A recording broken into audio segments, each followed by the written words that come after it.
Hello dear student, welcome back once again to our lovely channel that is BioPlus with DN sir. Friend, आज एक छोटा सा concept मैं आपको बताने जा रहा हूं। इस कॉन्सेप्ट में हम पढ़ेंगे कि कैसे C3 plant photo respiration perform करते हैं और C4 प्लांट उसे अवॉइड करते हैं।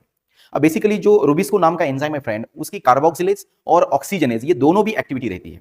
मतलब वो CO2 को भी फिक्स कर सकता है और ऑक्सीजन को भी फिक्स कर सकता है। लेकिन जब टेम्परेचर हाई होता है, सराउंडिंग टेम्परेचर हाई होने से प्लांट ट्रांसपिरेशन को प्रिवेंट करना चाहेगा, मतलब लॉस ऑफ वाटर कम करना चाहेगा, तो उसके स्टोमेटा जो है वो पार्शियली क्लोज होते हैं C3 प्लांट में। और स्टोमेटा अगर पार्शियली क्लोज होते हैं फ्रेंड, तो CO2 की लेवल लीफ के अंदर कम हो जाती है और एक तरफ फोटोसिंथेसिस में लाइट रिएक्शन शुरू है तो ऑक्सीजन बढ़ता है।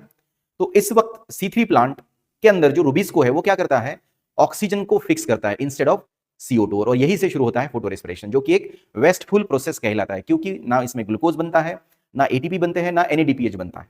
एक एक वेस्टफुल प्रोसेस है। कैसे देखो यहाँ पे, ये आपके सामने पाथवे है, इसको हम कहते हैं फोटो रेस्पिरेशन पाथवे।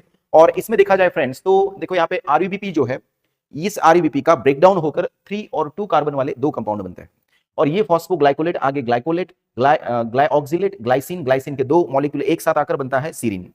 तो ग्लाइसिन ग्लाइसिन जब कंबाइन होते हैं तो CO2 यहाँ पे लॉस होता है फ्रेंड, और ये होता है माइटोकॉन्ड्रिया में, तो इसका तो कोई मतलब नहीं उस क्लोरोप्लास्ट के लिए। तो यहाँ पे जो फिक्स्ड कार्बन RUBP में था तो वो ऑलरेडी CO2 के फॉर्म में लॉस हो रहा है।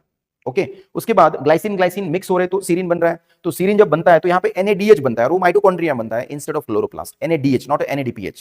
उसके बाद सीरीन चला जाता है पेरोक्सिसोम में, then glycerate and then phosphoglycerate, और यहाँ पे भी देखो कि ATP बनने की वजह यहाँ पे ATP यूज हो रहा है। तो बेसिकली इस कैल्विन साइकिल को ऑपरेट करने के लिए PGA तो आ रहा है, लेकिन RUBP से ही वो आ रहा है, मतलब जो फिक्स्ड कार्बन है उसी कार्बन को ब्रेक करके हम क्या कर रहे हैं, PGA बना रहे हैं। तो ये photo respiration process C3 plant में होती है। जब C3 प्लांट में CO2 लेवल फॉल होता है, O2 लेवल बढ़ता है, टेम्परेचर हाई होता है, तब C3 प्लांट इस पाथवे को फॉलो करते हैं फ्रेंड। हालांकि C4 प्लांट में इस टाइप का फोटो रेस्पिरेशन एब्सेंट होता है। Thank you so much friend, thank you.